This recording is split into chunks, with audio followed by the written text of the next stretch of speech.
Bon, d'abord, avant de commencer, je vais faire une brève description de ce dont on va parler et ce dont on ne va pas parler. L'objectif de cette présentation, donc sous le format Quick Class, le format très court qu'on a mis en place avec Jérôme depuis le début d'année et qui consiste à vulgariser en 1 heure des sujets qui mériteraient d'en parler toute une journée. Euh, on va parler aujourd'hui de l'univers de Tolkien. Alors, j'utilise le Seigneur des Anneaux comme élément un peu aguicheur parce que c'est ça qui est connu de l'univers de Tolkien. Mais en réalité, ce dont on va parler aujourd'hui, c'est de tout le reste. C'est-à-dire que ça permet à tous ceux qui ont vu le Seigneur des Anneaux, qui ont lu le Seigneur des Anneaux ou qui connaissent pas le Seigneur des Anneaux, de partir sur un pied d'égalité. Il y a beaucoup de choses à dire et cet univers est différent des autres univers de fiction comme celui de Star Wars, celui de Harry Potter, par exemple. Et on va pouvoir voir pourquoi. Donc, allons-y. Euh, D'habitude, je me présente un peu. Là, j'ai pas forcément de lien à faire entre mon parcours et le sujet dont on va parler. J'ai découvert Tolkien au lycée. J'ai commencé par lire les bouquins en anglais. Et donc, j'ai jamais lu le livre du Seigneur des Anneaux. J'ai lu le Lord of the Rings. Et c'est pas facile à lire, mais c'est vraiment très bien écrit. C'est vraiment super sympa. C'est de la littérature qui donne envie, même quand enfin, qui donne envie, surtout dans une langue étrangère, en fait. Et si vous avez vu les films et que vous hésitez à vous lancer dans le bouquin, n'hésitez plus. C'est là-dedans que réside vraiment l'aspect chef-d'œuvre de la chose.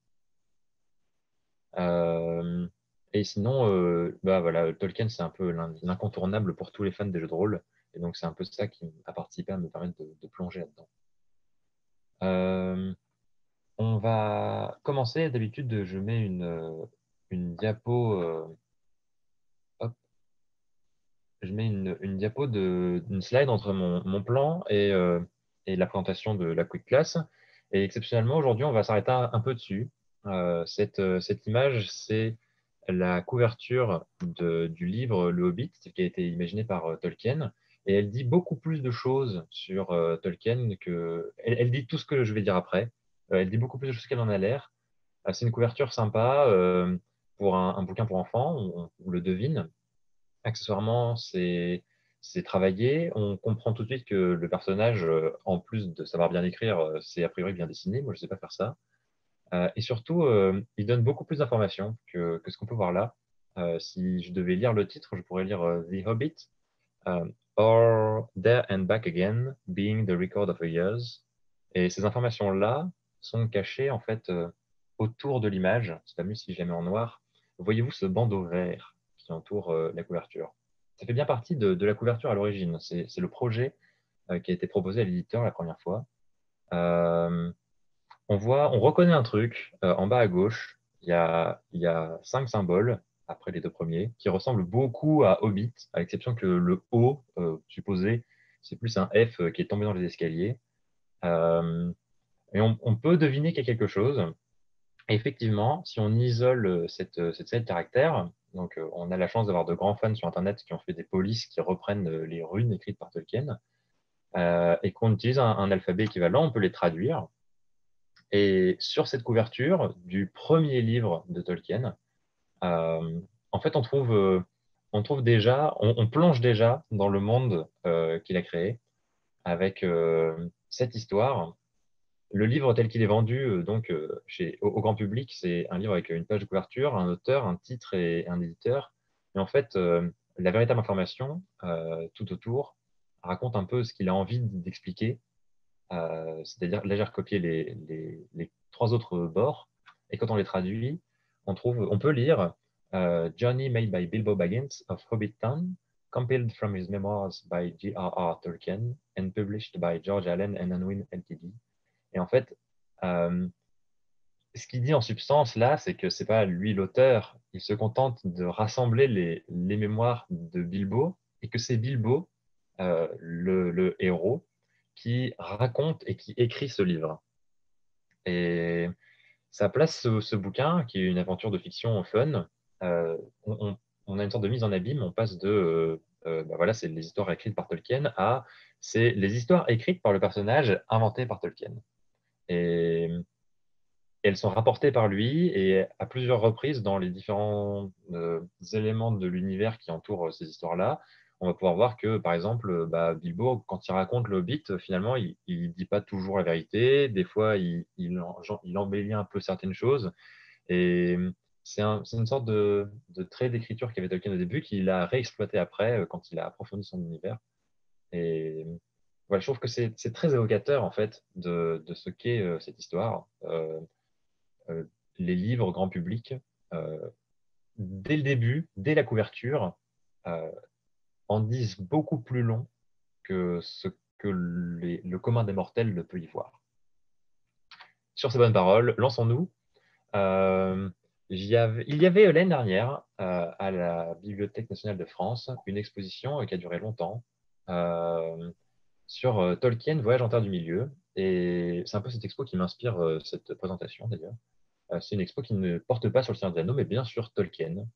Et pour cette exposition, ils avaient commandé 11 tapisseries, qu'on verra un peu plus tard si on a le temps, à Aubusson, donc un groupe d'artisans tapissiers français absolument renommés.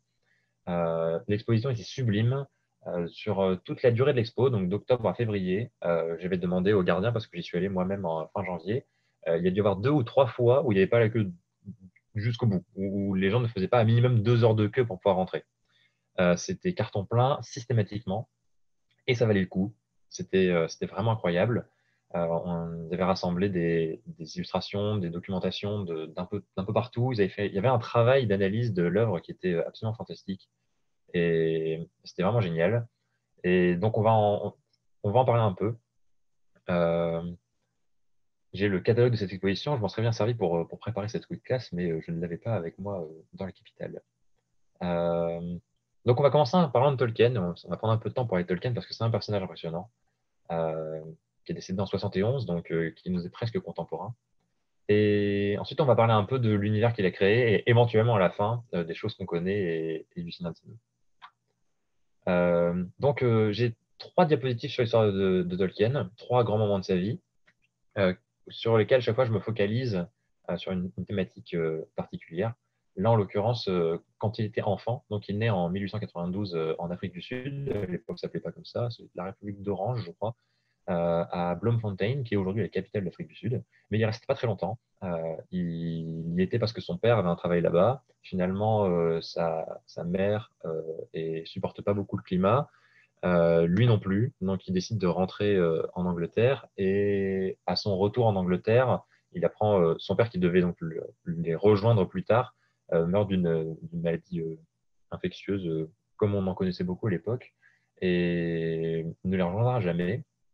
Et en fait, sa mère, il a un frère et sa mère va mourir un peu plus tard en 1904.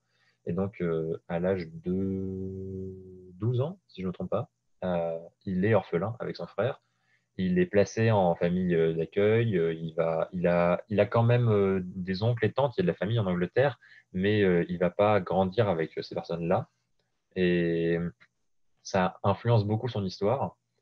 Euh, on peut noter il rencontre lors d'une période en été, de vacances d'été, vacances estivales, il passe du temps avec ses cousines euh, et je pense que j'ai leur nom. Je crois que c'est Margaret et Marie, comme ça. Et donc il a 2 cousines avec qui il va jouer et qui ont inventé un langage fictif qui s'appelle l'animalique et qui consiste à remplacer des mots par des noms d'animaux. Comme ça, on peut se lancer des injures sans que les parents comprennent de quoi on parle. C'était un peu ça le principe de base. Et ça lui a beaucoup plu, à tel point que l'année suivante, avec l'une des 2 cousines, puisque l'autre se désintéresse du projet, il réinvente une autre langue où il fait plus de modifications. Et c'est un jeu d'enfant, mais ça l'influence beaucoup, ça l'inspire beaucoup et ça lui a énormément plu. Et en fait, il se consacre énormément à la littérature, aux langues. Il lit beaucoup et il aime bien réfléchir à ces univers-là, à l'idée de créer une langue. Il s'est intéressé à la cryptographie et à la, je sais plus comment on appelle ça, stéganographie, je crois. Euh, et donc, ça va bercer en fait son enfance. Là, on parle entre 12 et 16 ans. Ça va être sa passion. En 1908 et de 1908 à 1910, il change de famille d'accueil.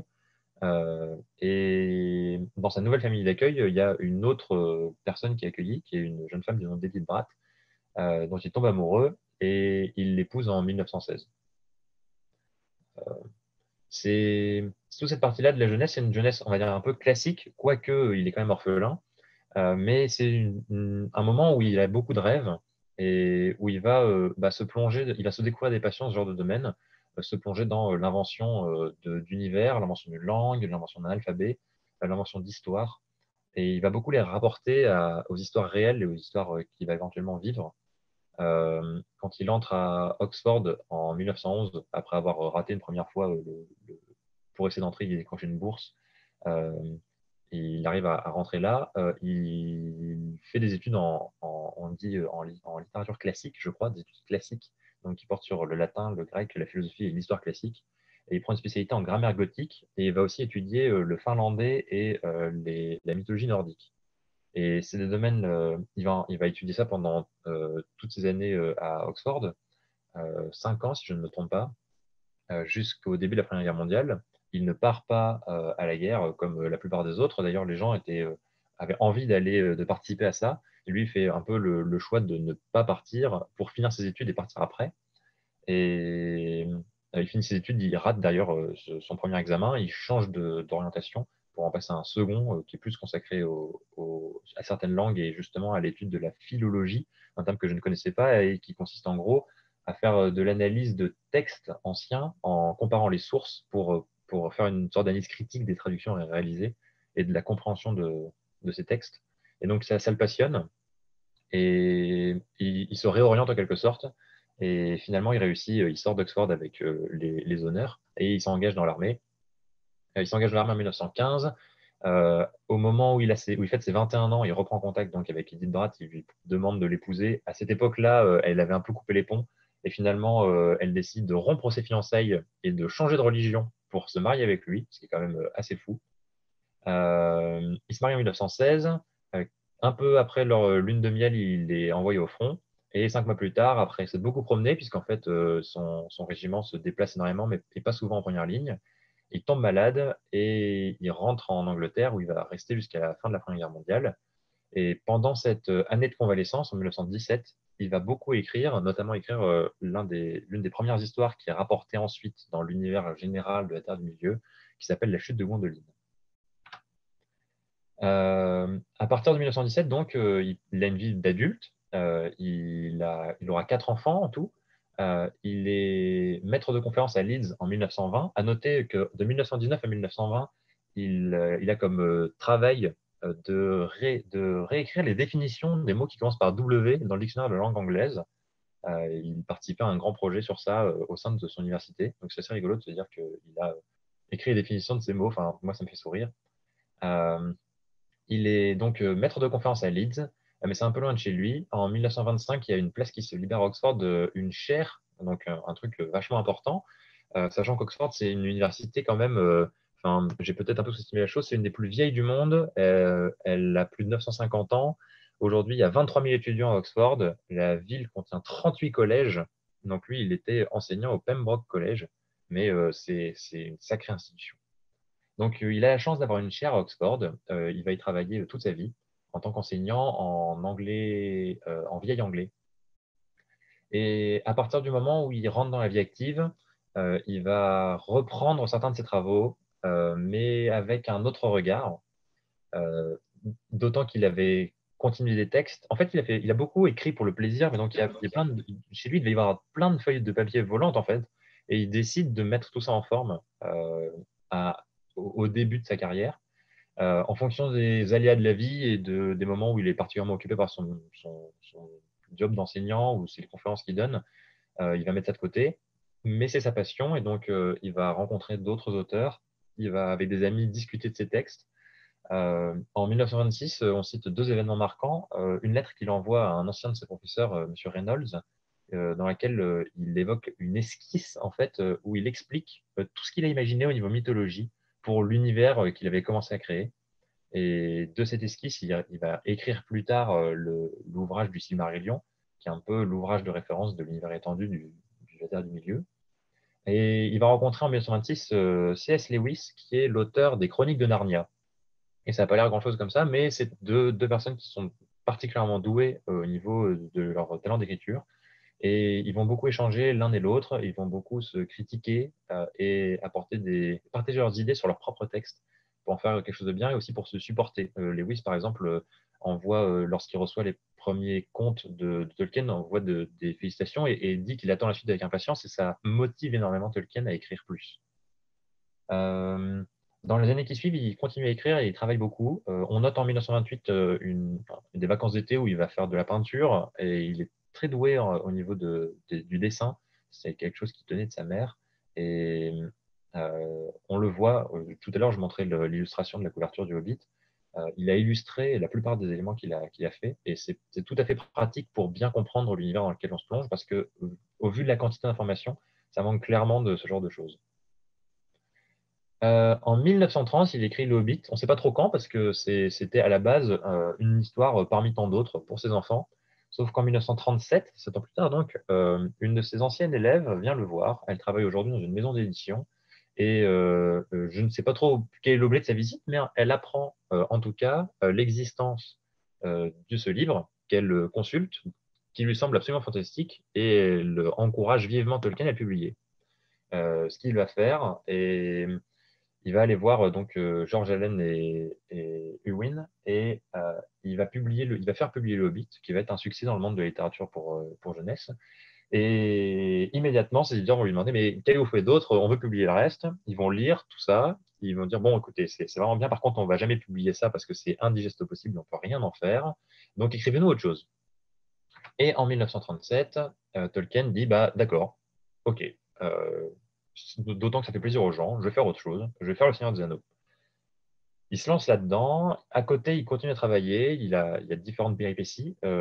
Au niveau du rappel historique, on est dans l'entre-deux-guerres, donc c'est une ambiance particulière.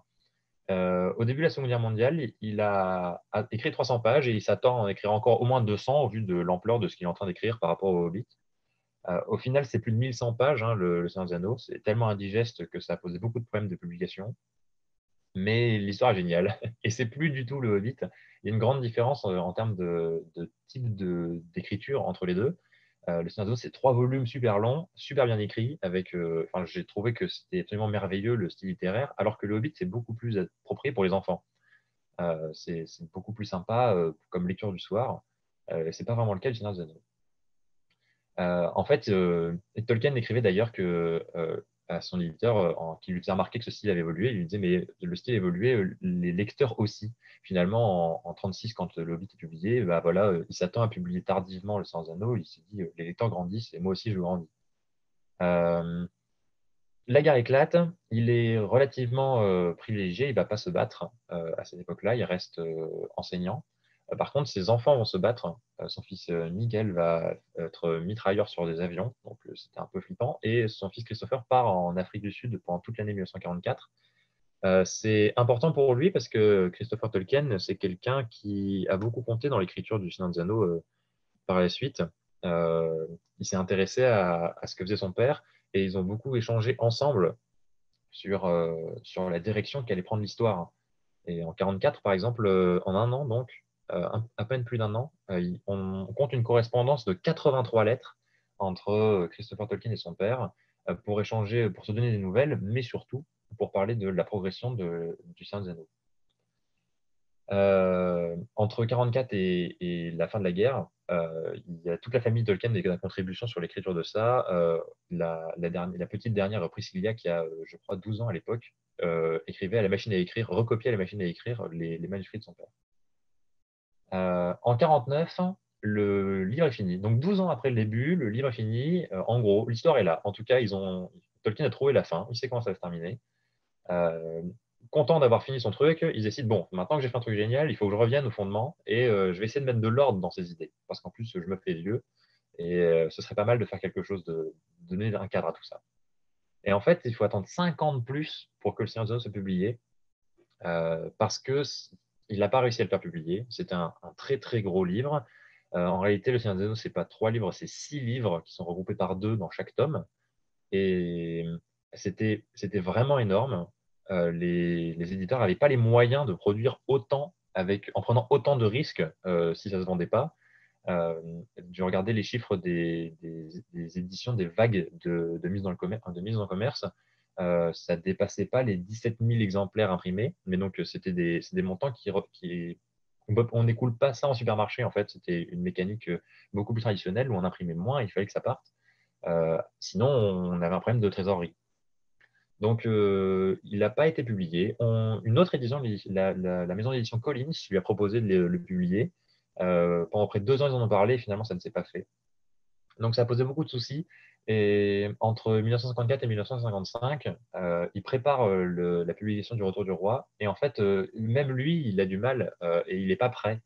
Et quand il publie ça en 55, ça faisait des semaines qu'il dormait une nuit sur deux et qui se donnait à fond pour écrire les appendices, mettre en forme tout ce qu'il voulait mettre en plus, retravailler tout ce qu'il voulait retravailler, dessiner notamment une carte complète de la Terre du Milieu parce qu'il pensait que c'était important pour accompagner tout ça. Et finalement, l'œuvre est achevée de publication en 55.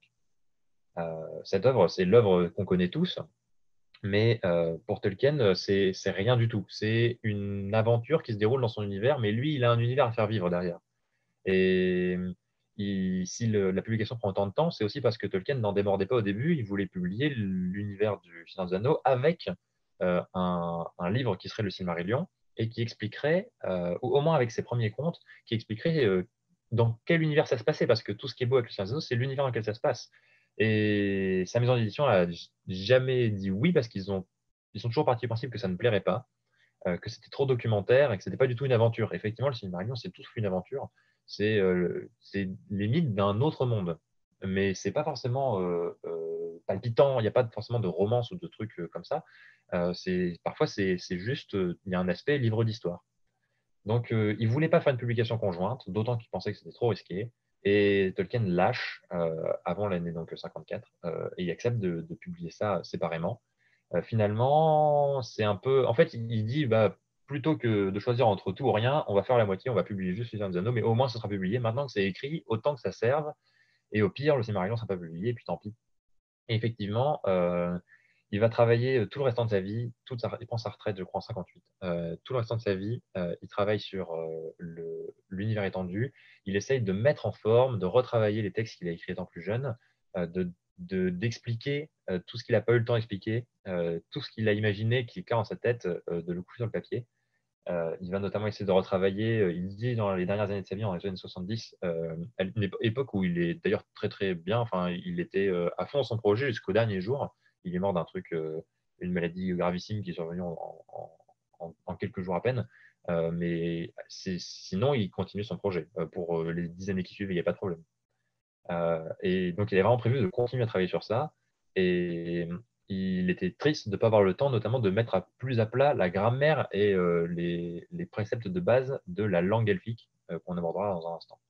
Bref, tout ça pour dire que Tolkien, c'est quelqu'un qui a vécu les deux guerres, de près ou de loin, ou parce qu'il y a participé, ou parce que ses enfants y ont participé, qui s'est plongé très jeune qui avait un goût très jeune pour les langues, qui a étudié les langues gothiques et les langues finlandaises, les langues nordiques en général, qui a réécrit le Kalevala, qui est un livre qui recense les poésies et les histoires folkloriques de la Finlande, qui est l'un des ouvrages fondateurs aujourd'hui de référence de l'histoire traditionnelle finlandaise. Il a aussi réécrit le livre Beowulf, qui est la mythologie allemande. Il a donné une conférence à ce sujet qui lui a valu des éloges sur dans tous les milieux concernés sur l'ensemble de la planète. Donc, il était très, très, très bon dans la partie littérature et il a passé sa vie à rêver. Et à partir du moment où il a été soutenu et accompagné par sa famille et ses amis, il en a fait toute sa vie de manière générale. Et tout le restant de sa vie après la Seconde Guerre mondiale s'est consacré à faire vivre son univers. Voilà. C'était le personnage de Tolkien. On va rentrer un peu dans le détail de cet univers maintenant, parce que c'est pas tout ça d'en parler, mais qu'est-ce que c'est? Là, ce qu'on a à l'écran, c'est une image de la carte de la Terre du Milieu, telle qu'elle est dessinée au début. C'est très précis. Ce que j'essaie de montrer à travers ça, c'est que c'est une carte qui est vraiment d'une extrême précision. qui a été travaillée et retravaillée pour arriver à quelque chose de réaliste, sur lequel on peut replacer les déplacements des personnages. Elle a été retravaillée, là c'est un extrait, je pense, de la préparation pour la publication du Seigneur des Anneaux 3, fin du tome Le Retour du Roi. Son fils a travaillé 24 heures non-stop pour refaire la carte. Et il avait fait des études, donc Christopher Tolkien, qui a fait notamment, qui a travaillé un peu dans la partie cartographie, qui sait faire des dessins topologiques avec les montagnes comme on les voit là, et qui a retracé l'intégralité de la carte donc en une journée. Et c'en est probablement un extrait. En tout cas, on voit que ça rigole pas. On voit les cours d'eau sur du papier millimétré, on voit la hauteur des montagnes, les différents pics, la façon dont les éléments s'articulent les uns par rapport aux autres. C'est vraiment très précis. Euh, c'est un univers, ces parties-là, donc c'est des dessins qui ont été faits bien après la création de son univers, bien après qu'il l'ait eu en tête, qu'il l'ait imaginé, et qui participent vraiment à rendre crédible l'histoire du Seigneur des Anneaux qui s'y déroule. Cette carte-là, une fois qu'elle est un peu retravaillée en vue d'artiste, ça donne ça. C'est une carte très connue, l'air de rien, et ça représente très bien ce qu'est le Seigneur des Anneaux, effectivement, un univers, un territoire, avant d'être l'aventure des personnages qui participent. Euh, L'univers étendu, c'est des bouquins, c'est pas des films. Avant le Seigneur des Anneaux je sais plus comment s'appelle le réalisateur, c'est pas grave. Avant les versions au cinéma très connues et que tout le monde a apprécié, il y avait déjà eu des films du Seigneur des Anneaux qui étaient complètement ratés. Le Hobbit, il y a eu au moins 3 versions avant qu'il soit repris, notamment des versions films d'animation qui sont plus ou moins horribles, plutôt plus que moins. Certaines qui ont été presque désavouées par Tolkien, qui n'en revenaient pas qu'on puisse faire des choses pareilles avec ce qu'il avait fait. Euh, mais il y a eu d'autres versions avant et l'histoire du livre, celle qui est connue par le grand public aujourd'hui, ou via le livre ou via le film, c'est une histoire tardive qui a été donc publiée par Tolkien quand il était âgé, puisque finalement en 54, il a au moins 60 ans. Et bien avant, il travaillait sur des textes, mais ces textes-là, il les a pas publiés, il les travaillait pour lui. C'est Peter Jackson, oui, merci. Et il travaillait pour lui, ces textes. Et donc, c'était pas, en quelque sorte, pas fait pour être communiqué. C'était des références pour son travail, mais c'était pas possible de les mettre en forme. Et donc, sur tous les livres que je présente là à l'écran, on voit édité par Christopher Tolkien, qui est son fils, son exécuteur littéraire. Et c'est lui qui va rendre accessible au monde entier l'univers de Tolkien, qui était chez Tolkien, et qui va le diffuser. Il va se garder comme ligne directrice d'essayer de ne jamais rajouter quelque chose. Il va toujours chercher à analyser les écrits, à les mettre en perspective les uns par rapport aux autres et à essayer de retransmettre dans les publications le plus fidèlement possible le projet d'origine de son père. Euh, en... Donc là, à l'écran, on voit le Silmarillion et les Unfinished Tales. Euh, qui sont donc les deux livres un peu fondateurs, si ça vous intéresse. À ma connaissance, il n'y a pas de film dessus, qui sont un peu les deux livres fondateurs de l'univers étendu. Et sur la droite, l'histoire de la Terre du Milieu, qui est une série de 12 bouquins qui, en gros, compile absolument toutes les notes qui ont pu être trouvées de la meilleure manière possible. Et cette série de 12 livres, c'est le travail de la vie de Christopher Tolkien. Pour information, Christopher Tolkien, il est décédé en janvier 2020. Il était très âgé, il a plus de 90 ans. Et il a publié en 2018 le dernier livre sur la chute de Gondolin, la compilation de 4 textes, je crois. Et donc, depuis qu'il est ado et qu'il se plaît à participer au Seigneur des Anneaux, jusqu'en 2018, il passe sa vie à compiler les œuvres de son père. Il a voué sa vie à poursuivre le dessin de son père, et c'est assez impressionnant. En essayant de rendre le plus fidèlement possible les projets qui avaient été faits. Mais comme quoi, Tolkien n'a pas réussi avec la vie d'un homme à faire tout ce qu'il voulait faire, mais il a quand même eu l'équivalent de la vie de 2 hommes. On a l'équivalent de la vie de 2 hommes de publications qui ont été des travaux uniquement réalisés par Tolkien. Si vous essayez de lire le Silmarillion ou les Contes inachevés, c'est pas évident. Le Silmarillion, c'est un peu plus facile parce que ça a été vraiment préparé, alors que les Contes inachevés, pas vraiment. C'est une série de contes qui se déroulent dans le même univers, mais pas au même moment, qui ne parlent pas des mêmes personnages, mais qui participent tous à donner un sens à l'univers dans lequel ça se déroule. L'idée de Tolkien, c'était bien de dire, bah voilà, moi je veux créer des langues. Les langues, c'est le produit d'une évolution culturelle. il faut que je crée ces cultures. Et pour créer la culture, il faut que je crée des mythes. Et c'est ça que je vais faire. Et c'est ce qu'il a fait. Et il en a fait beaucoup moins que ce qu'il avait l'intention de faire parce qu'il a très vite revu ses ambitions à la baisse au vu de ses capacités en tant qu'être humain. Mais il a écrit beaucoup de choses pour participer à alimenter ces documents. En parlant des contes, donc il y a 3 grands contes qui constituent le- l'univers étendu, ce qu'on appelle le légendaire, mais j'aime pas trop ce terme, de l'univers de Tolkien, qui sont Beren et Lúthien, Les Enfants de Hurin et La Chute de Gondolin. Il y a d'autres histoires qui sont beaucoup plus courtes, qui ont beaucoup moins d'ambition, qui vont moins loin, qui essaient d'apporter moins de choses, qui sont présentées dans l'histoire de la Terre du Milieu.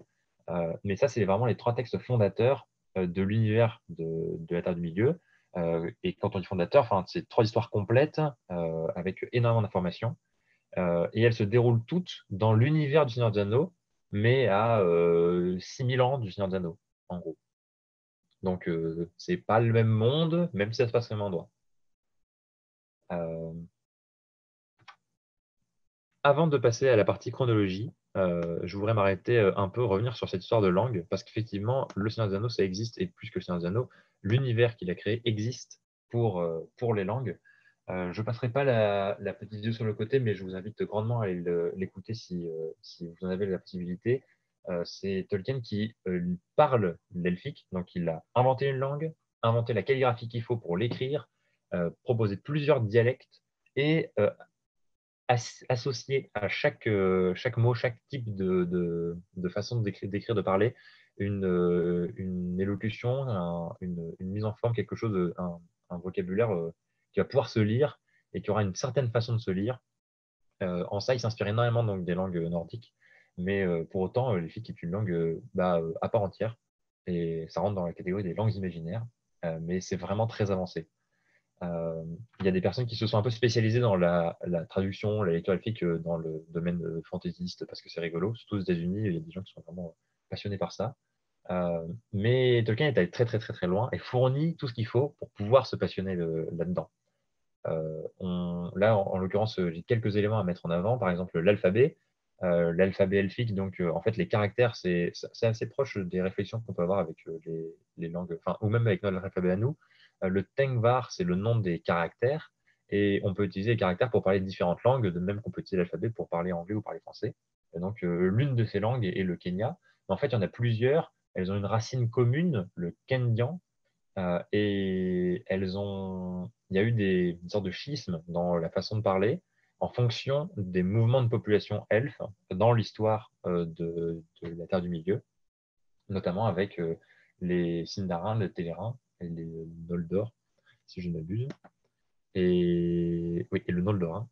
Et ces éléments, donc, il y a des évolutions de son langage qu'il écrit et qui précise, qui développe, pas toujours à fond, mais qui développe au moins partiellement, qui correspondent à son histoire, à l'histoire de son univers. Là, c'est un exemple un peu pratique, l'exemple du texte de l'Anneau, qui est le plus connu, et puis pour le coup, on peut faire une référence avec le Seigneur des Anneaux, où il y a un texte sur l'anneau qui a été beaucoup travaillé dans le film. Dans le film, on a fait intervenir au moins 2 experts en elfique pour que le film soit le plus réaliste possible et le plus proche des idées de l'auteur. Et donc, il y a un texte sur l'anneau qui est composé de 4 suites de mots. Ces éléments-là, on peut les isoler, les analyser, les traduire. On peut transformer le Tengvar en une langue. On récupère des mots en langue noire. Alors, la langue noire ou la langue du Mordor, c'est une langue qui n'est parlée en gros que pour le texte de l'anneau dans le Seigneur des Anneaux. Et Tolkien a fourni très, très, très, très peu d'exemples sur cette langue-là. Mais c'est la langue de Sauron et la langue des serviteurs du mal. Et elle peut se lire. Il y a des intonations particulières qui ont été préparées et enregistrées pour, et elle se traduit donc dans le texte de l'anneau unique. Hop. Euh, Allons-y. J'ai pris beaucoup de temps pour parler de ça, mais c'est vrai que ça me semble essentiel et je trouve que c'est là que se trouve toute la beauté de la chose. Pour les prochains éléments, c'est la chronologie donc, de l'univers de Tolkien tel qu'il est. Il y a des gros pavés de texte, mais on va essayer d'en parler de manière un peu fun, sans forcément rentrer dans la lecture pure et dure du truc. Et accessoirement, je trouve, enfin, c'est pas assez illustré. J'ai eu beaucoup de mal à trouver les illustrations qui me plaisaient parce que c'est très précis. et que c'est des choses qui n'ont pas été justement présentées en film ou ce genre de choses. Il faut attendre le Seigneur des Anneaux pour qu'il y ait vraiment du contenu ou des fans qui fassent des dessins sur ça. Sinon, c'est juste les premières illustrations de Tolkien et du texte et du texte et du texte. La création du monde, en fait, quand il a réécrit le Kalevala, je crois, ce livre de l'histoire finlandaise, du folklore finlandais, on parle de la création du monde, il s'en inspire fortement pour la création de son propre univers. Dans son univers, dans l'univers de la Terre du Milieu, il y a un dieu qui s'appelle Eru Ilúvatar, qui, à la base, est seul dans l'univers. La première page du Silmarillion, c'est très, très, très, très comparable à la Genèse de la Bible. C'est le même champ lexical, c'est la même façon de parler. Et ce dieu va avoir une vision. De cette vision, il va préparer une mélodie. Il va créer des énures, donc des choses qui vont en fait être des dieux. Et avec les énures, il va chanter cette mélodie. Ils vont tous représenter une sorte d'harmonique. Ça a participé à concrétiser cette vision qu'il avait pour en faire quelque chose de tangible. Et il va proposer aux différents énures de s'incarner dans ce monde. Les 14 premiers à s'incarner seront appelés les Valar et tous les autres seront appelés des Maillards. C'était la partie un peu hardcore de la création de l'univers. Chez d'autres personnes, c'est un monde plat qui marche sur une tortue. Là, c'est à partir de rien, il y a Eru Ilúvatar qui crée quelque chose, notamment des dieux. Euh, tous ces dieux sont présentés en long, en large, en travers, je trouve. Il n'y a pas assez d'informations là-dedans, mais on en parle quand même dans le Silmarillion. Et on y fait référence, parfois et de manière plus ou moins subtile, dans le Seigneur des Anneaux, parce que ça fait partie de l'univers. C'est un système de dieux qui ressemble beaucoup au système des dieux grecs. D'ailleurs, les systèmes se ressemblent pas mal, de manière générale. On trouve des dieux pour un peu tout. Par exemple, Ulmo, qui est le dieu des océans, le dieu de l'eau, ou Manwë, qui est en quelque sorte l'équivalent de Zeus, le roi des dieux, qui siège en haut d'une montagne, le mont Taniquetil, ou Melkor, et là pour le coup c'est le dieu du mal, pour faire simple, qui cherche de manière générale à tout faire tout seul et être le chef de tout, et qui se met à dos tous les autres. Il y a cette carte qui n'est pas une carte de Tolkien, mais qui représente assez bien le monde tel qu'il est à la base dans l'univers de la Terre du Milieu. À droite, c'est la Terre du Milieu, qui n'est pas vraiment au milieu, donc, mais la partie qui nous intéresse est plus ou moins au milieu de l'écran, on retrouvera notamment le Mordor, le Gondor ou les monts brumeux au milieu, qui est vraiment une toute petite zone au milieu de la page de droite. Sur la partie de gauche, il y a un deuxième continent, qui est le continent d'Aman, sur lequel se trouve Valinor. Et en gros, les Valar habitent à l'ouest et les elfes et les hommes vont naître et ensuite vivre à l'est. En tout cas pour une partie d'entre eux. C'est entre autres pour cette raison que dans le Seigneur des Anneaux, notamment à la fin, les elfes prennent le large vers l'ouest. En fait, ils vont traverser l'océan qui les sépare de l'équivalent du paradis, de l'Olympe sur Terre, qui est la terre de Valinor et la terre des Valar. Un endroit où on ne meurt pas et où on fait globalement ce qu'on veut. Ouais. Et donc c'est une carte qui est assez complète, qui, je crois, figure dans l'étude de l'histoire de la Terre du Milieu et qui représente beaucoup plus de choses, qui va plus loin que beaucoup d'illustrations. On notera notamment en haut, dans le nord, les monts de Fer et Angband, dont on reparlera sous peu, dans quelques minutes. Euh, en gros, cet univers-là, c'est un univers qui se crée avec des dieux qui façonnent le monde, qui se disputent très vite avec ce Melkor qui décide d'être le chef de tout le monde et ça ne plaît pas. Finalement, il lutte à lui tout seul contre tous les autres. Et donc, à la base, ils sont 14. Ils luttent à 1 contre 13 et ils sont sur un pied d'égalité. Mais ils font tellement de bruit qu'un 15e dieu débarque et explose Melkor qui s'enfuit dans le néant. Et donc les 14 qui restent sur place vont façonner le monde, construire des trucs, et notamment va apporter de la lumière avec toute une mythologie sur la création du soleil et de la lune, qui vient de la naissance de deux arbres, l'arbre du jour et l'arbre de la nuit, en gros.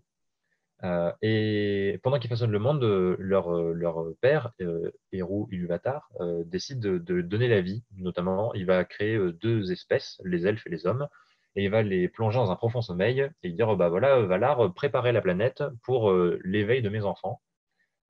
Avec une petite anecdote qui est que l'un des Valar décide que ouais, mais c'est cool, moi aussi j'aimerais bien faire des trucs vivants, les plantes c'est sympa, mais j'aurais bien fait d'autres trucs. Je vais faire des machins à partir de rochers. Et il va faire des nains Et Ilúvatar va le voir, va lui dire bah non, c'est pas cool, moi j'avais dit que je faisais les êtres vivants et pas vous, donc t'as pas respecté, donc tu vas tuer les nains. Et son fils dit ok, j'aurais pas dû, donc je vais tuer mes propres enfants. Et touché, Ilúvatar dit bon ok, un peu comme des passages de la Bible, hein. Bon ok, finalement on va les garder, on va les plonger dans un profond sommeil pour qu'ils soient pas les premiers, et quand les elfes se réveilleront, ils se réveilleront aussi. C'est un peu la genèse des nains, qui est un peuple un peu sorti de nulle part, mais c'est assez rigolo. Donc, il y a une notion d'année, mais c'est un peu particulier parce qu'à l'époque, les années sont pas rythmées pareil. Et tant qu'il n'y a pas de soleil, ben, on compte pas de la même façon. Donc, c'est un peu le bazar. On considère qu'en l'an 1050, avant le premier âge, les elfes naissent. Et en gros, les, la race des elfes va se réveiller au bord d'un lac à l'est de la Terre du Milieu, traverser toute la Terre du Milieu et traverser l'océan parce qu'ils sont invités par les Valar pour les rejoindre en Valinor. Sauf que sur la route, il y en a qui se perdent, il y en a qui ne partent pas. Il y a notamment donc, les Avaris qui ne partent pas, les Eldar qui veulent bien partir, sauf qu'ils sont trois grands clans. En se réveillant, ils sont tous plus ou moins regroupés par affinité, par groupe de personnes, comme des élèves dans une classe. Et les Valar prennent un représentant des trois grands clans et vont les emmener en Valinor pour dire bonjour. Et ils vont revenir et dire à leurs camarades, ouais, c'est super cool là-bas, on devrait y aller. Donc c'est ce qu'ils font. Pour le clan des Teleri, je crois que s'appelle Elwë, le- l'ambassadeur en quelque sorte, va rejoindre son clan et sur la route, il va entrer dans une forêt, il va rencontrer quelqu'un et il va en gros être en admiration de façon tellement incroyable que ça va il va plus bouger, il va perdre le souffle, mais pas juste le souffle, en fait, il va juste s'arrêter comme ça, comme une statue pendant presque une année de faire quoi que ce soit. Donc il va se réveiller bien plus tard et son clan qui le cherchait, finalement, ne part pas avec les autres et reste à le chercher en terre du milieu. C'est un peu n'importe quoi, mais c'est assez rigolo. Et les deux autres clans, les Vanyar et les Noldor, vont, avec Ulmo notamment, monter sur une petite île qui va leur servir de bateau. Ils vont traverser l'océan et aller sur le continent d'Aman, en Valinor. Et cette petite île, elle donnera l'île de Tol Eressae, qu'on va revoir dans un instant. Mais voilà, en gros, il y a des divisions déjà dès le début des elfes, et ça participe très sérieusement à alimenter les différences culturelles et les différences de langage. Donc ça participe à ce projet d'ensemble de la langue des elfes. Premier pavé de texte où on voit plein de dates. Alors, c'est pas très intéressant au niveau des dates, mais il y a des choses qui sont rigolotes. Donc, d'abord, certains elfes arrivent en Valinor. Ils vont construire leur ville, Tirion. D'autres vont construire la ville de Tol Eressëa, qui est un port, en quelque sorte. Là, ils vont construire des bateaux, ils vont s'éclater avec la mer parce qu'ils ont une fascination pour l'océan. Ceux qui sont sur Terre vont aller voir le roi des Valar, Manwë, vont se lier d'amitié, ils vont tous bien s'entendre, ils vont faire des choses ensemble. Les Valar vont leur apprendre plein de trucs. Il va y avoir des naissances de personnages connus ou pas, notamment Galadriel, qui apparaît dans le Seigneur des Anneaux et qui naît en 1200 avant le premier âge. Donc, dans le Seigneur des Anneaux, elle est un peu âgée, vite fait. Mais comme elle ne meurt pas, bah, il n'y a pas de problème. Mais elle a vu beaucoup de choses. C'est peut-être pour ça qu'elle fait une tête pareille quand elle voit Frodo, mais passons. Il y a la naissance de Lúthien, qui reviendra un peu après, et la naissance de Finor, qu'on va voir tout de suite. Fëanor, donc, qui est un elfe qui descend donc des grands représentants des elfes qui sont partis en Valinor. Et au cours de sa vie, après la libération de Melkor, Fëanor va apprendre beaucoup de choses des Valar et va notamment être un maître artisan. Il va créer des trucs ultra cool. Notamment, il va créer des Silmarils qui sont en gros des mini-soleils. C'est des bijoux qui renferment une lumière sortie de nulle part, vraiment incroyable. Et c'est dépeint dans les écrits comme quelque chose d'absolument fantastique. Et Melkor, donc, qui a décidé de revenir parce que bah, les gens sont calmes et peut-être qu'il peut reprendre ses activités de semeur de troubles. Fauteur de troubles, c'est mieux. Et donc, Melkor va venir voir les Noldor, voir Fëanor et le corrompre en quelque sorte en lui suggérant des idées un peu pernicieuses de rébellion. Et Fëanor, il succombe. Il va notamment quitter sa capitale. Melkor, avec l'araignée Ungoliant, qui donnera comme descendance Arachne, qui est présent dans le Seigneur des Anneaux, va s'attaquer à la lumière des deux arbres. Et pendant que les Valar sont absolument atterrés par la disparition de leur création du jour et de la nuit, en gros, il va s'emparer des Silmarils et s'enfuir. Finor, qui était très très hautain et sûr de lui, va vouloir partir à sa poursuite, va prêter le serment de Finor avec ses fils et va poursuivre Melkor jusqu'en Terre du Milieu. Sauf que pour retraverser l'océan, il faut prendre le bateau. Il va vouloir forcer la main aux elfes qui se trouvaient sur l'île de Tol Eressëa qui ne sont pas d'accord. Du coup, il va les massacrer et c'est un peu la première guerre des elfes contre les elfes. Et c'est à ce moment-là que les elfes du premier âge sont très suffisants et commencent à faire clairement n'importe quoi. Certains ne vont pas jusqu'au bout, notamment certaines personnes, de certains elfes donc, qui ne vont pas prendre le bateau ou faire demi-tour après, ce qu'on note un peu plus bas. Ils vont aller se battre, faire un siège contre Melkor qui se trouve en Angband, on l'a vu sur la carte de tout à l'heure. Et finalement, ils vont pas récupérer le Silmaril et ils vont juste s'installer en Terre du Milieu. Donc, une partie des elfes était déjà là, une partie est partie en Valinor et est restée, et une partie est partie en Valinor et est revenue après avoir trahi plein de gens et tué plein de monde. Et c'est un peu sur ça que se termine, que commence en fait le premier âge de l'Union des Seigneurs des Anneaux. À ce moment-là, les Valar ont récupéré la lumière des arbres qui avaient disparu et décident d'en faire un truc que Melkor ne pourra pas détruire, le soleil et la lune.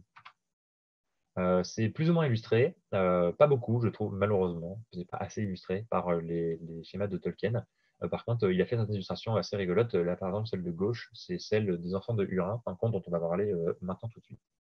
Le premier âge, c'est l'âge des grands contes, et c'est là que Tolkien place en fait les premières idées qu'il a eues dans sa vie, les premiers écrits qu'il a eus, se rapportent globalement à cet âge-là. C'est aussi pour ça que c'est le plus court en termes d'années, d'ailleurs, c'est parce qu'il n'a pas besoin de faire beaucoup d'ellipses pour récupérer du temps, pour que quelque chose se passe. Tout se passe à ce moment-là. Et c'est là que les mythes s'entremêlent aussi et alimentent des évolutions, des découvertes de culture et tout. C'est vraiment bien. Donc à cette époque-là, c'est en gros l'âge des elfes, même s'il est caractérisé par l'éveil des hommes au tout début, mais globalement les hommes font rien du tout à cette époque-là. Les elfes donc qui sont retournés en Terre du Milieu, qui est une Terre du Milieu agrandie, puisqu'en fait à la fin du premier âge, tout l'ouest de la Terre du Milieu est submergé, et ça donne la Terre du Milieu telle qu'elle est connue dans le Seigneur des Anneaux, qui est une version vraiment raccourcie. Mais tout ce qui se passe dans le premier âge se passe à l'ouest de la Terre du Milieu.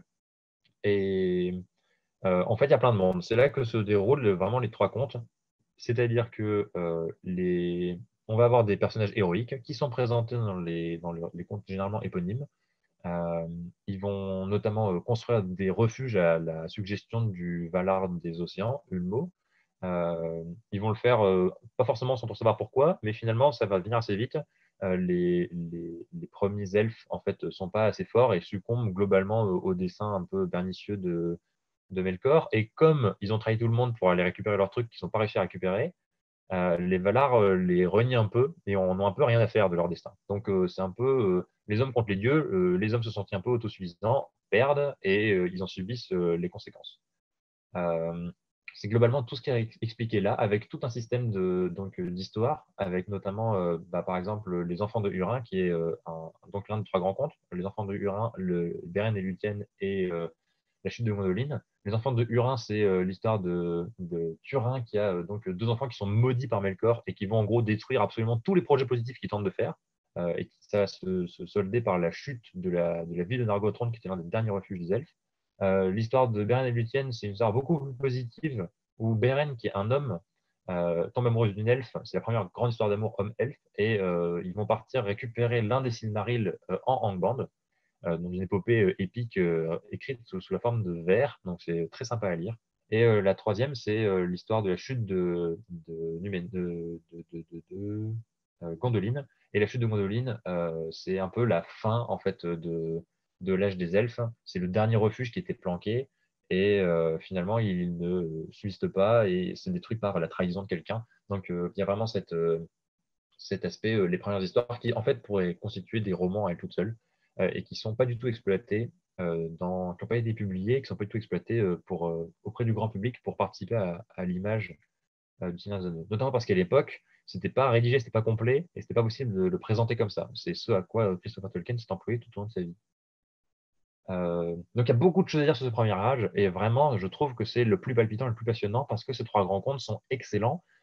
C'est très bien écrit, c'est des trucs qui ont été le Beren et Lúthien, Tolkien s'inspire de l'histoire d'amour qu'il vit après son mariage pour écrire ça. Enfin, je veux dire, c'est vraiment il y a son expérience à l'intérieur de cette histoire-là et il l'écrit pas pour un public, il l'écrit pour lui Et c'est vraiment beau, enfin, c'est vraiment bien. Et c'est des textes vraiment chouettes.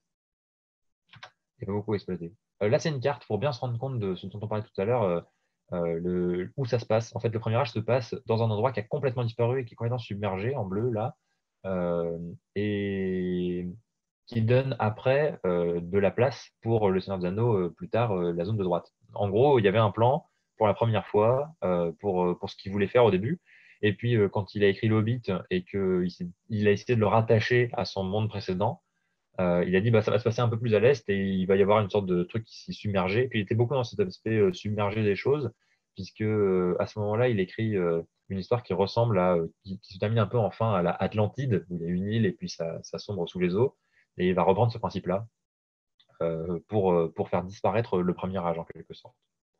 À noter que certains elfes, beaucoup même, sont passés très à l'est. En l'occurrence, bah, là, on le voit sur le schéma, c'est la forêt tout à droite où il y a Kingarpood, en bas avec la Laurienne, mais beaucoup plus en bas, si je ne me trompe pas. Non, c'est le petit machin vert, la Laurienne, qui est à gauche de la grosse forêt. C'est là que se trouve Gadriel. Donc finalement, Gadriel, ce personnage dont on parlait, qui était en Valinor, qui est parti à l'est à traverser en fait des côtes du Beleriand jusqu'à la Laurienne au fil des âges.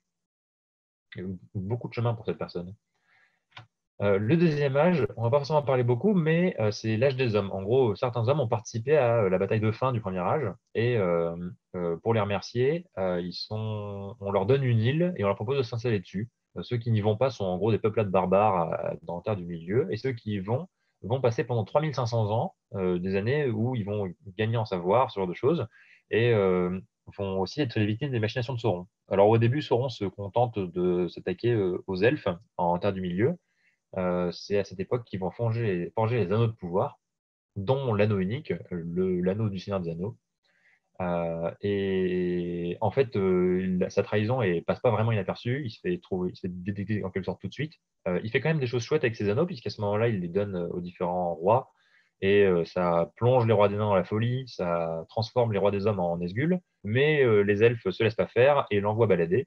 Et donc, là, déçu, mais toujours plein d'ambition, Sauron décide d'aller se promener en Numénor, voir les rois des hommes. Il se fait capturer prisonnier facilement, et en fait, depuis sa prison, finalement, il va corrompre les lignes successives de rois jusqu'à pousser les rois à commettre la faute qu'ils n'avaient pas le droit de faire, c'est-à-dire essayer de mettre les voiles sur Valinor pour récupérer le secret de l'immortalité des Valar. Et les Valar se laissent pas faire, vont juste détruire toute la flotte qui part à l'ouest, encore une fois plonger la cité de Numénor sous les flots, exactement comme l'Atlantide. Et là, c'est encore plus fort qu'avant parce que Numénor, c'était une ville en gros du futur. Ils avaient beaucoup de technologie. C'est à cette époque qu'ils créent les Palantirs, qui sont en dehors d'être une société américaine, mais passons, qui sont les pierres de communication et qui étaient disposées notamment en Terre du Milieu. Et donc, on les voit dans le Seigneur des Anneaux, le Palantir de Saruman pour parler avec Sauron. C'est quelque chose, c'est une technologie en quelque sorte qui a été perdue parce qu'elle était maîtrisée en Numénor. Et quand la cité Numénor a été détruite, eh ben, on a perdu tout ça. Euh, En 3500 ans, il s'est passé beaucoup de choses, notamment le fait que les hommes de Numénor sont partis, en quelque sorte, éduquer les barbares des terres du milieu. Et donc, quand Numénor est ravagé par les flots, il y a toute une lignée d'hommes qui savaient qu'il fallait pas trop aller à l'ouest. Et quand le roi y est parti, ont décidé de mettre les voiles et de partir en terre du milieu. Ils ont bien fait, évitant ainsi une fin tragique. Cette lignée d'or, c'est la lignée d'Isildur et d'Elendil, son père. Et Elendil, donc, c'est des personnages, c'est des noms qui sont évoqués dans le Seigneur des Anneaux. Ils vont fonder les territoires d'Arnor et du Gondor en Terre du Milieu, au nord et au sud respectivement de la Terre du Milieu. Et c'est le début, en quelque sorte, de l'histoire de la Terre du Milieu telle qu'elle est pour préparer le Seigneur des Anneaux. La fin du deuxième âge est marquée par la guerre de la dernière alliance, où Sauron, qui finalement, après avoir réussi à détruire un peu les peuples des hommes en Numénor, rentre chez lui au Mordor, décide que bon, son chef est plus là, mais il aurait bien fait des trucs dans la vie, et s'attaque un peu à tout le monde, puisque les Valar sont pas là, et, euh, et finalement est vaincu parce qu'il sous-estime la puissance des elfes et des hommes. Et c'est les prémices, les bases, les fondements du Seigneur des Anneaux tel que déroulé. Comme j'ai plus de temps, je ne vais pas m'attarder dessus. Alors, j'avais une slide sur les anneaux de pouvoir, mais il n'y a pas forcément grand-chose à en dire, si ce n'est que ces trois anneaux apparaissent dans l'histoire et discrètement dans le film, on peut les voir. L'un des anneaux est donné à Círdan le Charpentier, qui se trouve au Havre Gris, et qui est donné à Gandalf dès le début. C'est-à-dire que dès le début de l'histoire, Gandalf a déjà l'un des anneaux.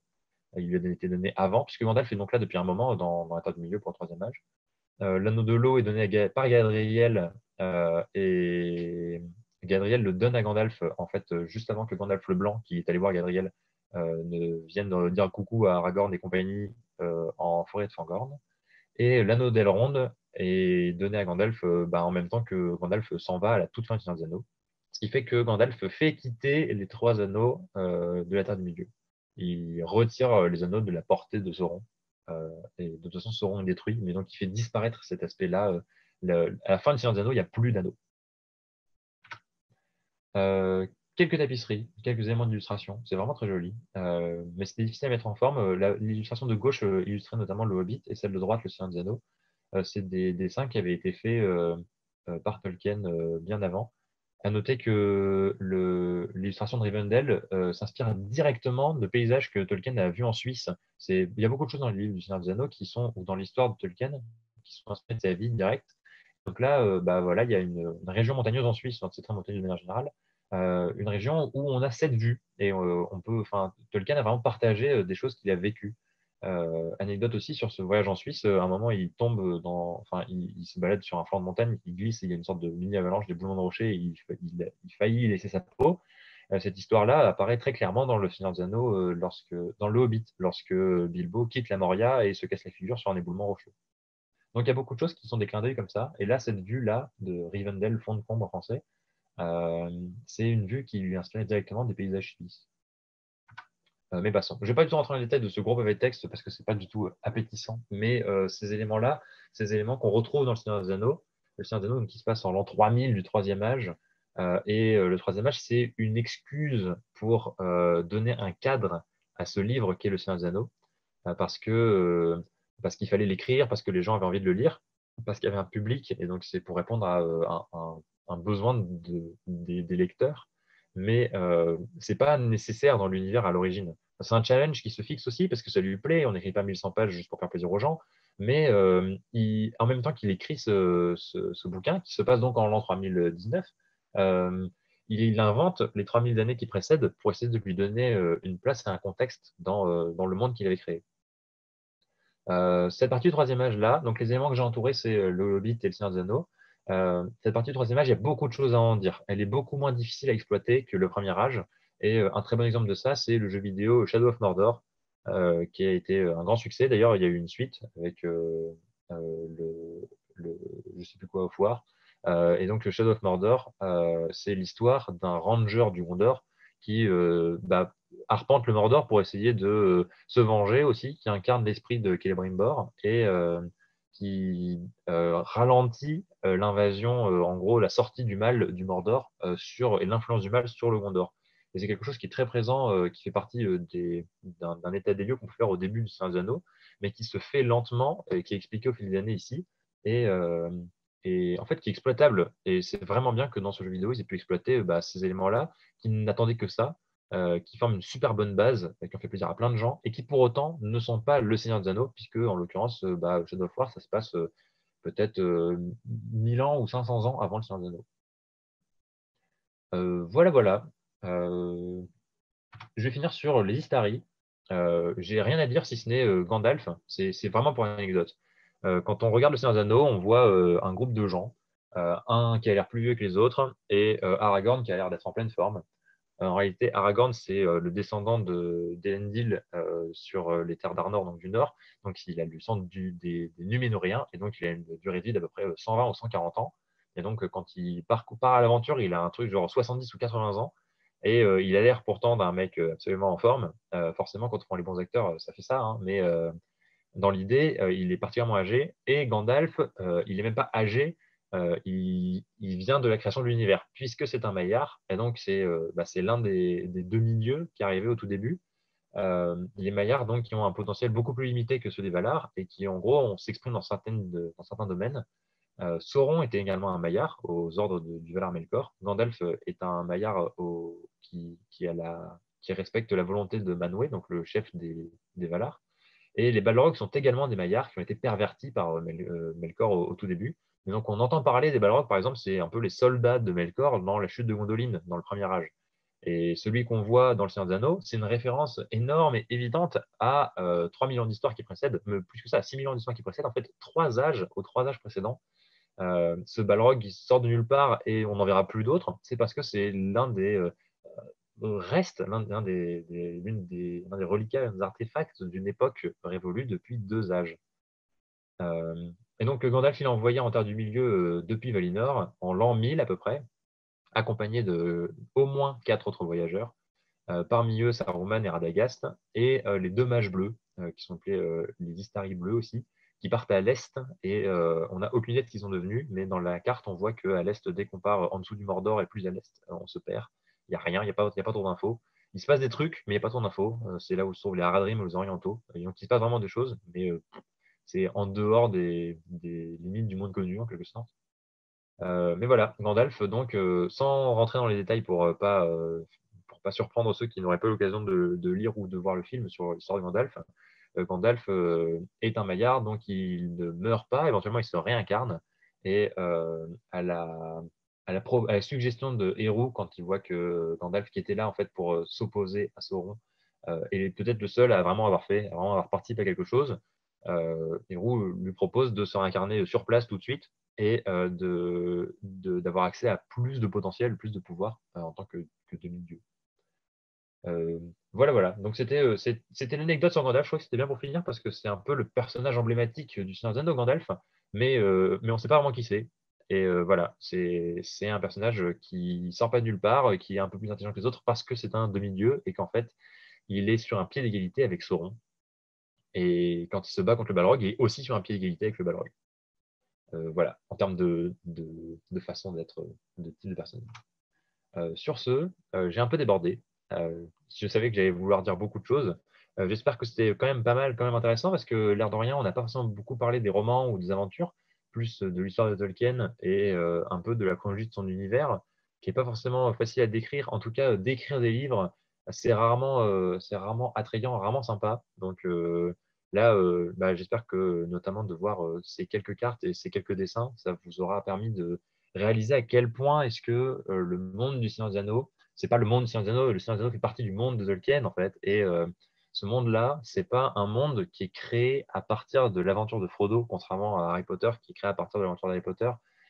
C'est un monde qui existait déjà dans la tête de son inventeur depuis 40 ou 50 ans, et il a fallu y mettre une histoire pour faire plaisir à des lecteurs, mais l'univers, et pour mettre l'univers en valeur en fait, mais l'univers était déjà là, et finalement, bah, il n'a pas pu aller jusqu'au bout, mais l'univers existe, et c'est une pépite qui contient des richesses illimitées pour un fan de jeux de rôle, par exemple, qui voudrait créer ses aventures dans ce genre d'environnement. Voilà, voilà. Merci pour votre attention. Merci d'être resté jusqu'au bout. Et puis, sur ce, je vous souhaite de très bonnes fêtes de fin d'année et un joyeux Noël.